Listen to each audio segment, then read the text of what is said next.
Hello viewer, আসসালামু আলাইকুম। আমি জাহিদ হোসেন আপনাদের জন্য একটি নতুন ভিডিও এনেছি। ভিডিওটি টেনে টেনে না দেখে সম্পূর্ণ ভিডিওটি দেখবেন এবং আমার চ্যানেলের নতুন নতুন ভিডিও পেতে সাবস্ক্রাইব করবেন, ভালো লাগলে লাইক করবেন। হ্যালো ভিউয়ার, আসসালামু আলাইকুম। আপনাদের জন্য এবার যে ভিডিওটি এনেছি এটা আমি গাজীপুর একটি কোম্পানির এখানে ডাইং মেশিন দেখানোর জন্য আমি এসেছি। দেখতে পাচ্ছেন ডাইং মেশিনে কাপড়টি কিভাবে কালার হচ্ছে। এটা মেশিনটি বন্ধ আছে, মেশিনটি প্রসেসিং চলতেছে।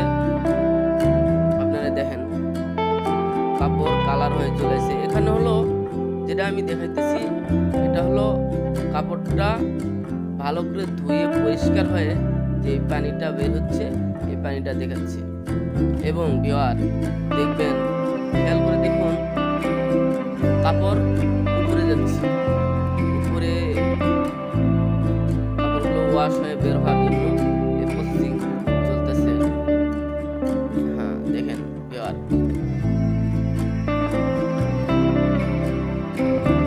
আর একটি কথা আমি বারবার বলবো, আপনারা আমার ভিডিওগুলো দেখবেন। আমি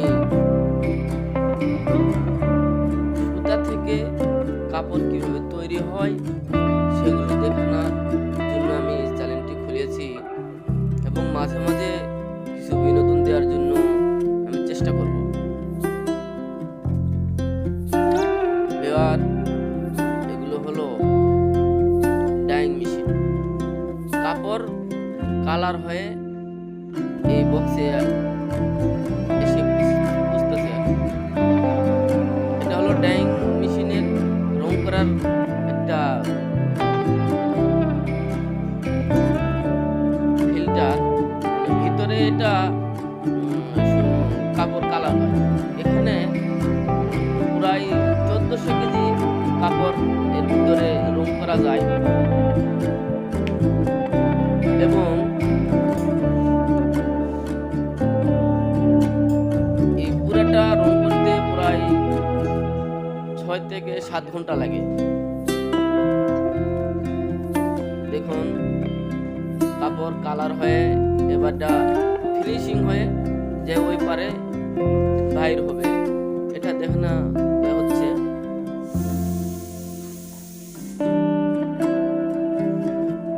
আর আমার ভিডিওটি টেনে টেনে না দেখে সম্পূর্ণ ভিডিওটি দেখুন, তাহলে বুঝতে পারবেন কিভাবে ডাই মেশিনে কাপড় কালার হয়।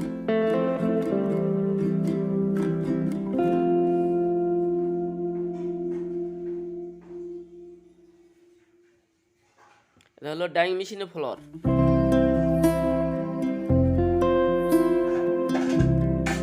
দেখেন এক জায়গা থেকে কাপড় প্রসেসিং হয়ে এখানে এসে পুষতেছে এবং এই জায়গা থেকে একটা অপারেটর আবার একটা জায়গায় নিয়ে যাচ্ছে।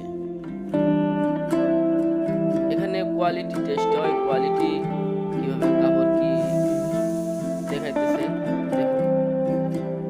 সুন্দরভাবে প্রসেসিং, হাতের স্পষ্ট ছাড়া আপনার কাপড় কালার হচ্ছে। এখানে কোয়ালিটি লো কোয়ালিটি দেখতেছে।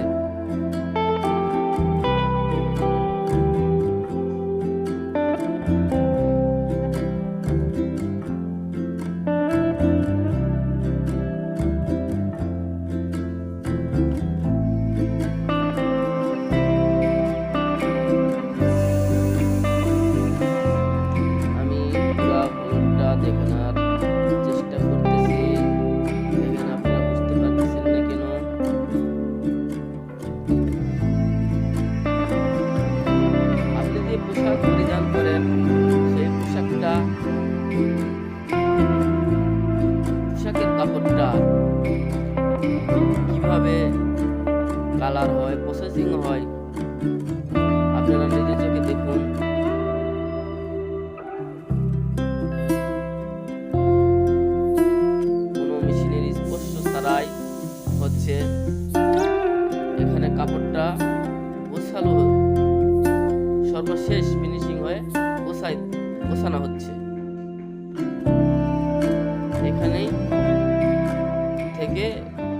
পরে গার্মেন্টসে চলে যাবে।